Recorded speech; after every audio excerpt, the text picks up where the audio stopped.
7340. That's what the meter says. Dust lays on the windscreen in a thin ochre film, tiny dunes gathering around the wiper arms.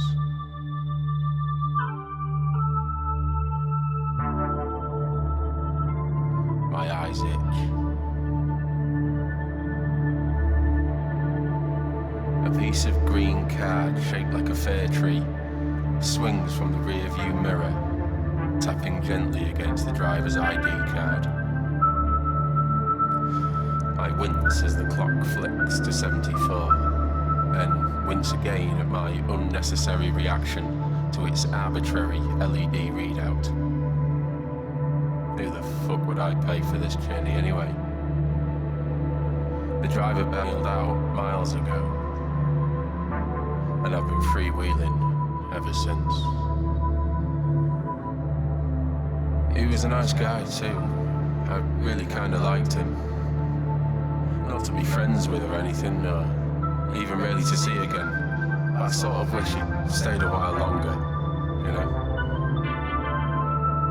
Family man at heart. No kids, but definitely a family man. You can always tell. They work crummy jobs and have long-suffering partners who are too good for them, but love them so much they're cool to hang around for a few years while the guy gets his shit together. But he never does. She aspires, so does he, but he enjoys driving taxis and the freedom it brings. He wants peace, she wants security. He starts working more night shifts just to earn and save, you know.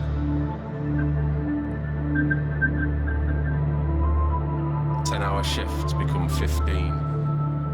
Lovers, once moored together in a sleepy port, now just two distant vessels on a devouring ocean. Eventually, they will have no contact at all with each other. But this only ever comes after a turning point. I glance at the ID card. Ralph Gordon. Ralph Gordon. Yeah. Ralph sure had his turning point several miles ago.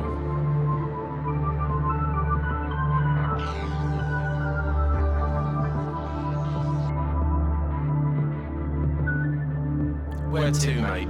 He had asked, as I pulled hastily into his car to escape freshly opened heavens.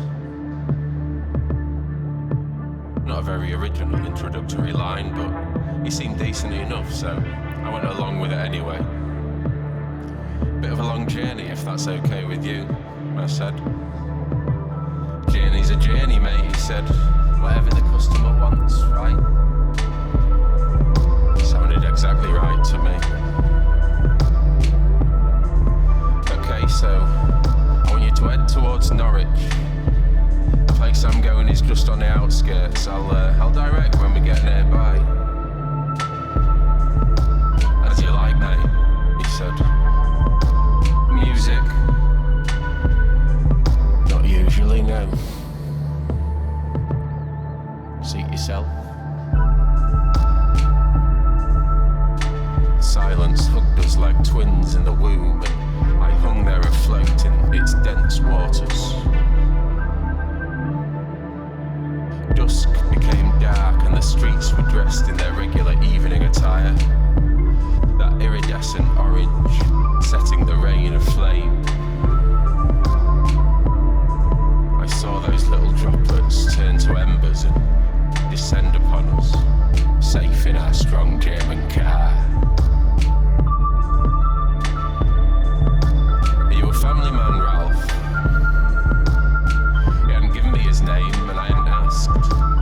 ID cards negate the need for such niceties, and in any case, I enjoy the very English discomfort my directness usually invokes. Today, your name is Ralph. Tomorrow you may decide to change that. But if I meet you tomorrow instead of today, you'll still be more or less the same person.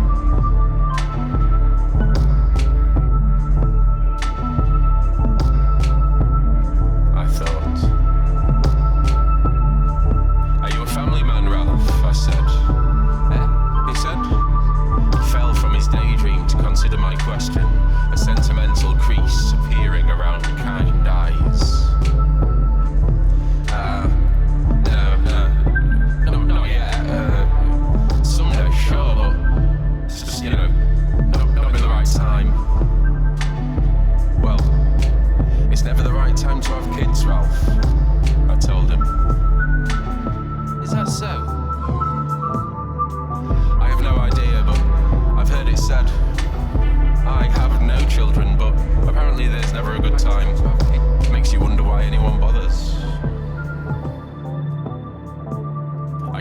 passenger window and pushed my face outwards to greet the fine mist sweeping in. Perhaps as a Edwardian lady would have braced before her atomizer. Eyes softly closed, lips pursed in petit pomp. We've talked about it like me and the missus. Ralph clearly seemed to know why people bothered. But it ain't the right time. She doesn't want her kids to have an absent dad, and, well, if there's one thing a taxi driver is, it's absent a fair bit. His head twitched to the left and down, like he'd heard chatter in an earpiece I wasn't aware of. Then gazed a moment at his ringless hand, clutching the gear stick. You're not sure she loves you? I asked, already knowing. Well, I mean, Ralph looked everywhere at once. I mean, I'm sure she does. It's just something caught his eye up and to the right. Though I saw nothing. Though I saw nothing. She definitely used to, but then, well, we hardly see each other these days, and it's difficult to really know. His mouth stopped as if to suck back this half-formed sentence, and he glanced across at me.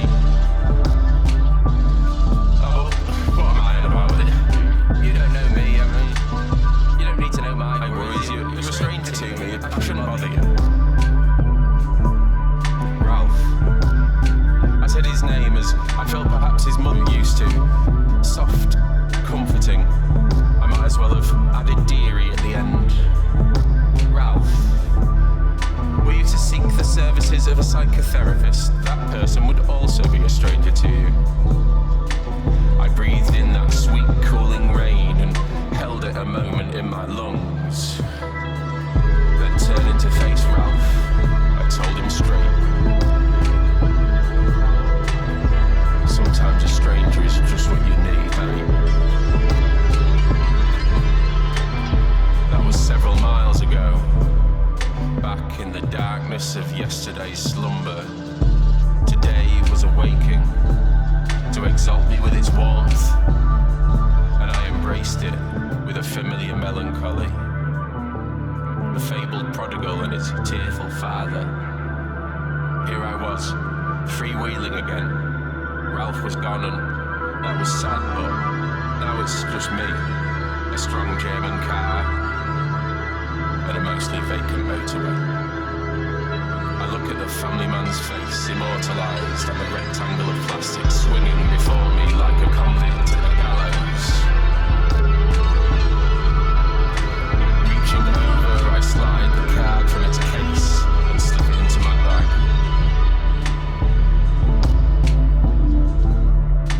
Reaching over, I slide the card from its case and slip it into my bag in the passenger footwell. You were the others now, Ralph, and you'll be safe there. Safe, content, safe, content, safe, content, and away from the sadness.